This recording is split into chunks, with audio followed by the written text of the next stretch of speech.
Tu sais ce qui fait le plus mal dans un échec. Ce n'est pas de tomber, c'est ce silence brutal après la chute. Ce moment où personne n'applaudit, personne ne t'appelle, où tu regardes autour et il n'y a que toi et ta douleur. Peut-être que tu es déjà tombé, peut-être que tu es tombé fort. Une relation brisée, un rêve échoué, une entreprise qui s'est effondrée, un concours raté, un non que tu ne digères toujours pas. Et maintenant, tu doutes. Est-ce que je suis assez bon? Est-ce que j'ai ce qu'il faut? Mais écoute-moi bien, l'échec n'est pas la fin. L'échec est une réponse. Et si tu changes la question, alors la réponse change aussi. L'échec, ce n'est pas une punition. C'est une leçon déguisée, une claque parfois, mais une claque qui réveille. Une manière brutale, mais nécessaire de te dire « Tu n'es pas encore prêt, mais tu peux le devenir ». Regarde bien autour de toi. Tous ceux que tu admires aujourd'hui ont échoué. Tous, sans exception. Pas une vie parfaite, pas un chemin lisse, mais des tempêtes, des coups, des nuits blanches, des larmes. Tu veux des noms? Michael Jordan, le plus grand joueur de basket de tous les temps. Mais au lycée, il s'est fait virer de l'équipe. On lui a dit « Tu n'as pas le niveau ». Il aurait pu abandonner, se convaincre qu'il n'était pas fait pour ça. Mais il est rentré chez lui et il a pleuré. Puis il a enfilé ses paniers chaque jour. Il a travaillé encore. Et il a transformé ce « tu n'es pas assez bon » en « je serai le meilleur ». Steve Jobs, génie visionnaire, créateur d'Apple. Mais un jour, il a été viré de sa propre entreprise. Imagine ça, la boîte que TU a fondée, qui te rejette. Beaucoup auraient été sombres. Lui, il a souffert, puis il a créé Pixar, puis il est revenu chez Apple. Et il a révolutionné le monde une deuxième fois.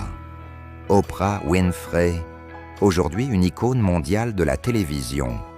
Mais au début, sur la renvoyée d'un plateau télé, on lui a dit qu'elle n'était pas faite pour la télévision. Elle aurait pu croire ce qu'il disait, s'éteindre, disparaître. Mais elle a choisi de croire en elle. Et elle a prouvé que sa voix était une arme de guérison pour des millions de personnes. Et tu sais ce que ces trois-là ont en commun? Ils n'ont pas utilisé leur douleur pour s'auto-détruire. Ils ont transformé leur douleur en puissance. Ils ont pris chaque rejet comme un levier, chaque non comme un réaménagement, chaque chute comme un rappel. Je ne suis pas fini. Je suis en feu. L'échec leur a appris plus que n'importe quelle victoire.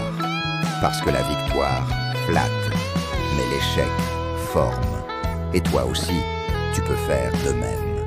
Chaque fois que la vie te dit non, tu réponds « Regarde-moi bien, ce n'est pas terminé. » Parce qu'en vérité, tu n'es pas cassé. Tu es en train d'être construit. Alors maintenant, écoute-moi bien. Si ceux que le monde admire ont tous échoué avant de réussir, qu'est-ce qui te fait croire que toi, tu dois être parfait dès le départ? Tu crois que tomber est un signe que tu n'es pas fait pour ça? Non, c'est le processus, c'est l'épreuve, c'est le filtre qui sépare les rêveurs des bâtisseurs. Tu ne tombes pas pour abandonner, tu tombes pour apprendre à te relever, mieux, plus fort. Et de la sauge, parce que l'échec ne signifie pas « tu as perdu ». Il signifie « tu viens d'apprendre quelque chose que tu ne savais pas hier ». Tu vois, la chute n'est pas une fin, c'est une redirection. Et chaque redirection t'amène là où tu es vraiment censé aller. L'échec est une réponse. Et parfois, c'est une bénédiction déguisée. Tu voulais aller à droite, mais la porte s'est fermée. C'est peut-être parce que quelque chose de bien plus grand t'attendait à gauche. Mais pour le voir, tu dois changer ton regard. Ne vois plus l'échec comme un mur. Vois-le comme un détour vers ta version supérieure. Chaque fois que tu tombes, demande-toi, qu'est-ce que cette situation est en train de m'enseigner? Quelle partie de moi dois-je renforcer, améliorer, dépasser? Parce que l'échec n'est jamais contre toi. Il est là pour te révéler. Il est là pour te préparer. Il est là pour te former à ce que tu veux devenir. Et divin quoi? Chaque personne forte que tu croises une cicatrice. Mais cette cicatrice n'est pas une honte. C'est un symbole de croissance, un témoin de combat, une preuve vivante qu'elle s'est relevée. Tu es en train de construire ton histoire. Et parfois, l'histoire devient intéressante quand rien ne se passe comme prévu. Tu crois que la douleur est ton ennemi. Tu crois que si ça fait mal, c'est que tu dois fuir. Non, la douleur, c'est un signal que quelque chose bouge, que quelque chose change et que tu es sur le point de grandir. Je sais, quand tu as mal, tu n'as pas envie de réfléchir à des opportunités. Tu veux juste que ça s'arrête. Tu veux respirer. Tu veux comprendre pourquoi moi. Mais c'est dans ce moment précis, ce moment où tu es à genoux, brisé, vidé, que se trouve l'or caché. Parce que la vérité, c'est que ce que tu vis aujourd'hui comme une déchirure pourrait bien être la meilleure chose qui te soit jamais arrivée. La douleur ouvre les yeux. Quand tout va bien, on se relâche. On dort sur ses lauriers. Mais quand tu souffres, tu regardes autrement. Tu te remets en question. Tu observes. Tu écoutes. Et là, tu découvres des vérités sur toi, sur les autres, que tu n'aurais jamais vues autrement. La douleur t'oblige à ralentir. Elle t'invite à aller à l'intérieur de toi. Et parfois, c'est seulement là que tu trouves ce que tu cherchais depuis toujours. Ta force, ta voix, ton feu. Tu crois que tu es en train de t'effondrer? Non, tu es en train de te reconstruire différemment. Plus solide, plus lucide, plus vivant. La douleur n'est pas une fin, c'est une fondation. Tu es peut-être tombé dans un trou, mais ce trou, tu peux en faire un tunnel vers autre chose, vers une meilleure version de toi-même, vers un projet plus aligné, vers une vie plus vraie. Laisse-moi te poser une question. Et si cette rupture t'avait libéré d'un chemin qui ne te correspondait pas? Et si ce non t'avait simplement protégé d'un pire que tu ne voyais pas encore? Et si ce moment de douleur n'était pas une punition, mais une préparation? Tu vois, ce n'est pas la douleur en elle-même qui change ta vie. C'est ce que tu as choisi d'en faire. Certains s'y noient. D'autres en font une œuvre, une mission, une renaissance. Regarde bien. Au cœur du chaos, il y a une porte. Mais tu ne peux l'ouvrir que si tu arrêtes de regarder ta blessure et que tu commences à écouter ce qu'elle t'enseigne. L'opportunité est souvent déguisée en douleur, en rejet, enfin, en vide. Mais elle est là, et elle attend que tu sois prêt à la voir. Alors oui, ça fait mal, mais n'abandonne pas, parce qu'en ce moment même, quelque chose en toi est en train d'émerger. Quelqu'un a choisi de plus grand, de plus fort, de plus vrai. Et ce quelque chose-là sera ton tremplin. Tu sais ce qui retient la plupart des gens dans l'échec. Ce n'est pas la chute, ce n'est même pas la douleur. C'est l'histoire qu'ils se racontent. Après la chute, je suis nul, j'ai tout gâché, je ne m'en relèverai jamais. Ce n'était pas pour moi, je n'y arriverai pas. Arrête, ce n'est pas la réalité, c'est un récit, et tu peux le changer. Chaque jour, tu écris un chapitre.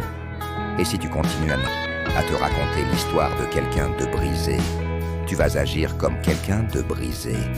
Mais si tu changes le récit, tu changes tout. Alors aujourd'hui, décidez. Je ne suis pas une victime de mon histoire. Je suis l'auteur. Je ne suis pas une erreur. Je suis en évolution. Je ne suis pas fini. Je suis en construction. Tu es un bâtisseur, pas un survivant.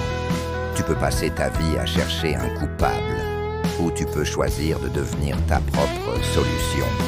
Tu peux passer ton temps à dire « Pourquoi moi ?» ou tu peux te lever et dire « Grâce à ça, je vais bâtir quelque chose de plus fort que moi. » Et c'est là que l'énergie change. C'est là que la vie se retourne.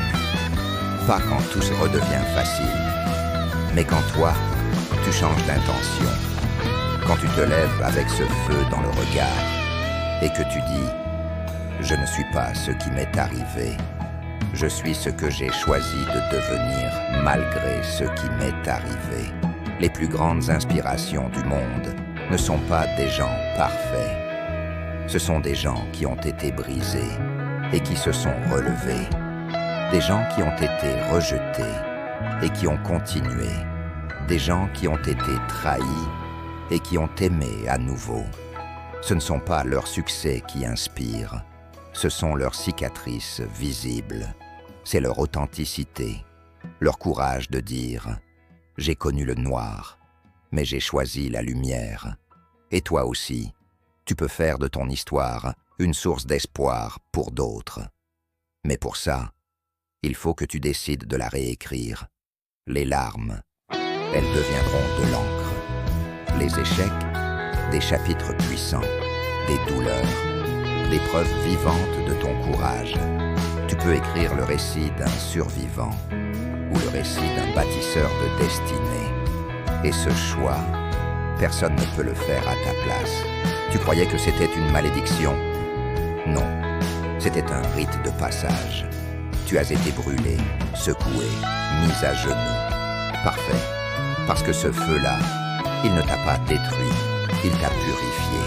Il a brûlé ce qui était superficiel, fragile, illusoire. Il a révélé ce que tu as de plus vrai, ta force intérieure. Tu sais ce que c'est une initiation? C'est un moment où tu ne seras plus jamais le même après. Tu traverses un désert, tu doutes, tu pleures, tu perds. Mais quand tu en ressors, tu es né une deuxième fois. Et ce n'est pas une renaissance douce, c'est une renaissance sauvage, incandescente. Une renaissance par le feu. L'échec t'a fait souffrir, mais il t'a aussi donné un accès à une version de toi que tu n'aurais jamais rencontrée dans le confort. Tu n'es plus la personne qui avait peur de la vie des autres. Tu n'es plus la personne qui attend qu'on vienne la sauver. Tu n'es plus la personne qui se cache derrière des excuses. Tu es en train de devenir cette personne qui construit, qui avance, qui incarne. Cette personne qui a dit « Oui, j'ai échoué, mais j'ai grandi. Et maintenant, je suis prêt à oser à nouveau, prêt à rêver plus grand, prêt à réessayer, même en tremblant. » Regarde autour de toi, regarde en toi, ressens-le. Il y a quelque chose qui vibre. Quelqu'un a choisi de profond. C'est la vie qui t'appelle à créer. Tu n'es pas né pour subir. Tu es né pour transformer, verser l'inspirateur, pour laisser une trace. Et parfois, il faut toucher le fond pour poser les pieds. Et une fois que tu as les pieds au fond, tu peux enfin pousser vers le haut. Alors, maintenant, lève-toi. Pas pour faire plaisir aux autres, pas pour prouver quoi que ce soit, mais parce que tu n'as pas fini d'écrire ton histoire. Tu as le droit de recommencer. Tu as le droit de prendre un autre chemin. Tu as le droit de tomber. Mais surtout, tu as le devoir de te relever. Parce que là, au plus profond de ton échec, brûle ton feu sacré. Et ce feu-là, il n'attend qu'une chose, que tu t'en sers pour éclairer le monde. Tu n'as pas échoué. Tu es en train de renaître. Et cette version de toi va briller plus fort que jamais. Si ce message t'a inspiré, n'hésite pas à liker, commenter ton objectif du jour et partager avec ceux qui ont besoin de motivation pour commencer leur journée en force. Abonne-toi pour ne rien manquer et rejoins